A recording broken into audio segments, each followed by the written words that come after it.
Hello, thank you for joining me for another Excel video. And in this one, we're going to talk about the evaluate function.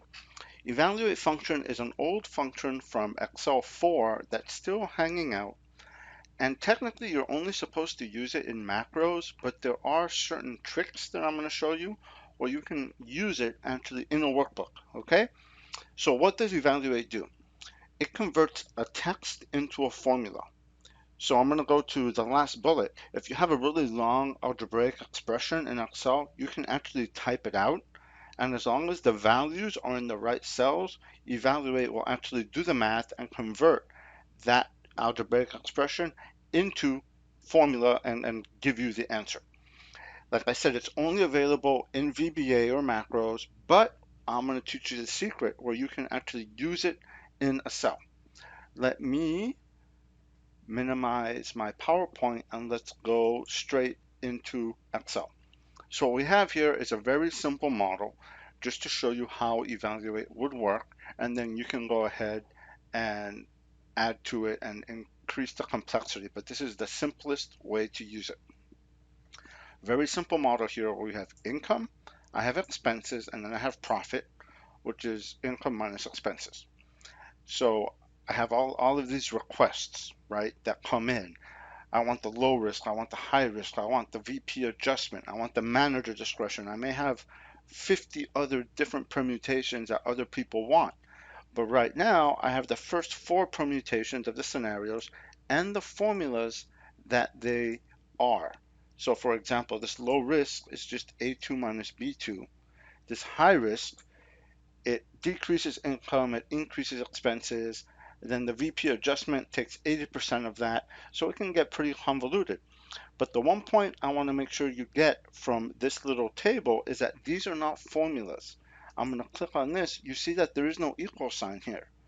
So I've actually just typed it in. So this is, for all intents and purposes, this is a sentence because there is no equal sign. So what I'm going to do is I'm going to build a little lookup data validation area to pull back the right scenario into another cell. So I'll do the data validation right here in I1. So I go over to data, go over to data validation. I don't want to allow any value.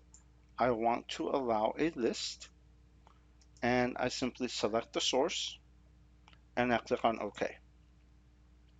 So there's my data validation. It is working. What I like to do, this is just my personal best practice, I like to highlight my data validations so I remember where it is, and if I send it out, people know that that is an input cell.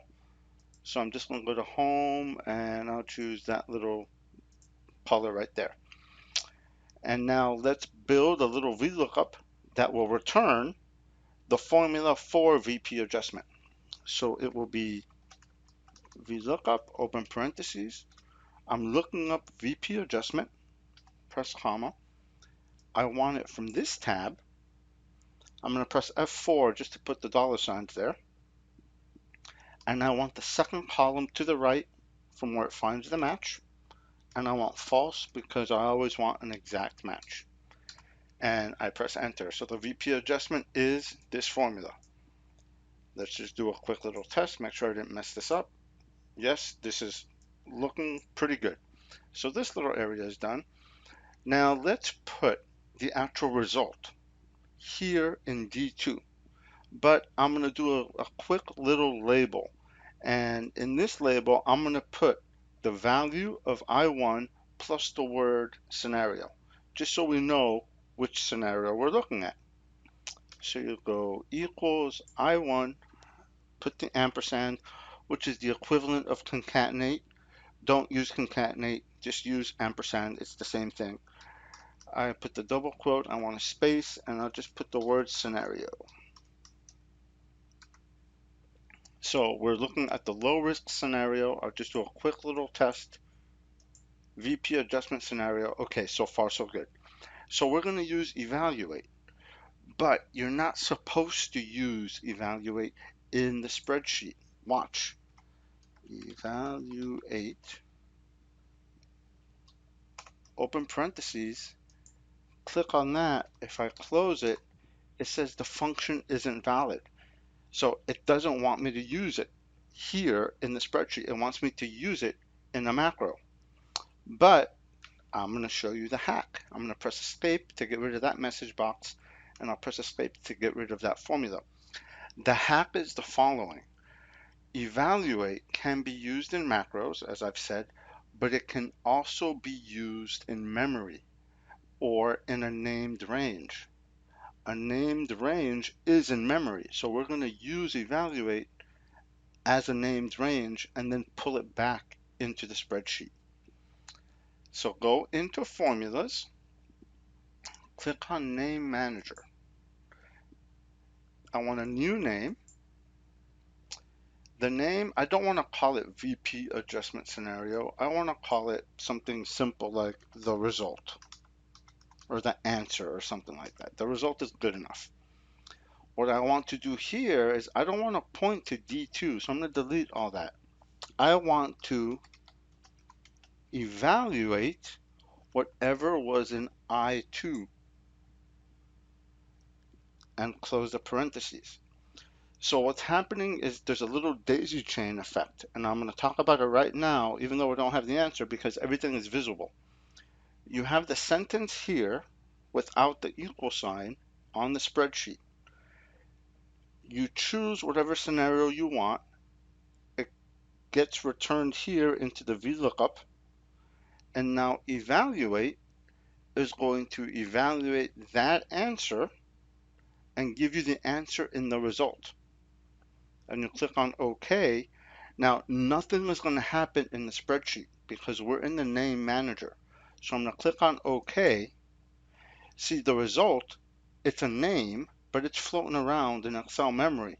But it does have the answer because we did the evaluate. So what you do here is you put close, and now here you put equals the result. So now what's happening is that the result or the answer is getting pulled in to Excel. So that's the VP adjustment. And if you wanted the low risk, that's the low risk. If you wanted the manager discretion, that's the manager discretion.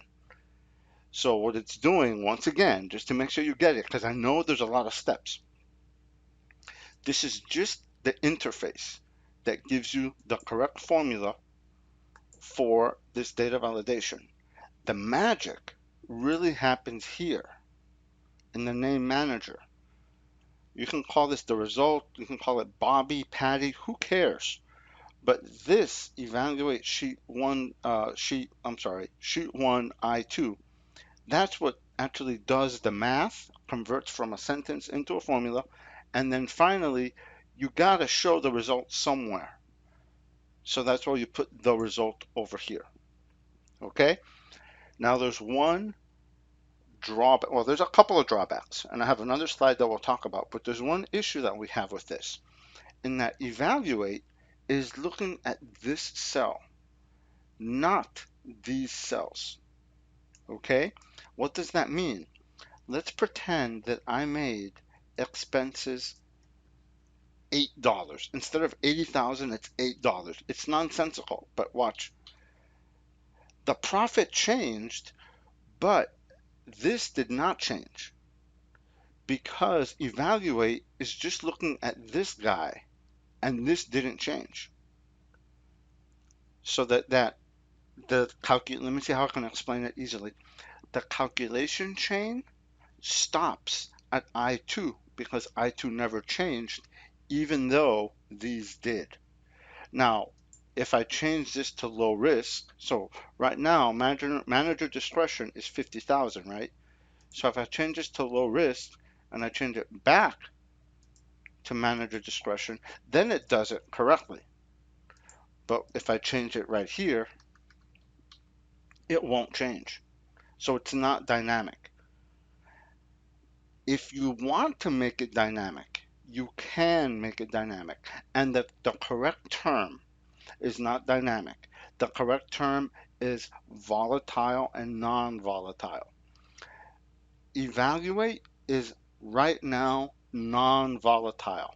which means if this doesn't change, nothing will change. You're going to make it volatile. And it's actually quite simple to make it volatile.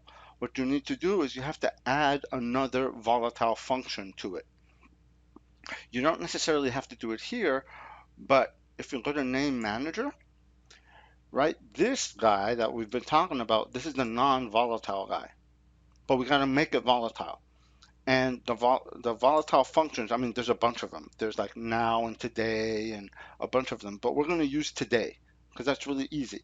So watch what I'm going to do. I'm going to say if today, hold on, open parentheses, open close parentheses.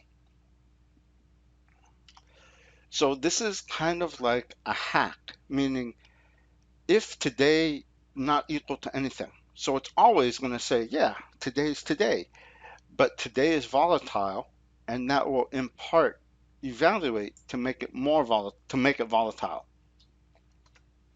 And then just close parentheses. That's really all you need. You don't need a false or anything like that. Basically, you're saying if today, then evaluate.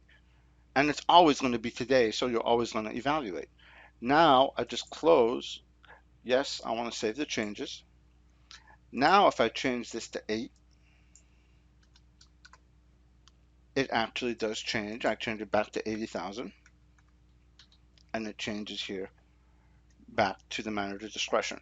So you can leave it as non-volatile by just using evaluate, as long as you remember, or you can make it volatile by just mixing in another volatile function here with an if statement. Okay? That's basically all there is to it. Now, if you can add more scenarios here, you just have to change your VLOOKUP and do the math here, and you basically now have all this different what if scenarios right here. There are some drawbacks. Let me finish by telling you things that you need to know apart from this whole volatile, non-volatile thing. And it is, no, not this guy, I want this guy, drawbacks. It's really an Excel 4.0 function. It's been supported since like the 1990s. Who knows if they're going to end support for it? I don't know. I doubt it because macros do use it, but it's something you have to keep in mind. So it really is a macro.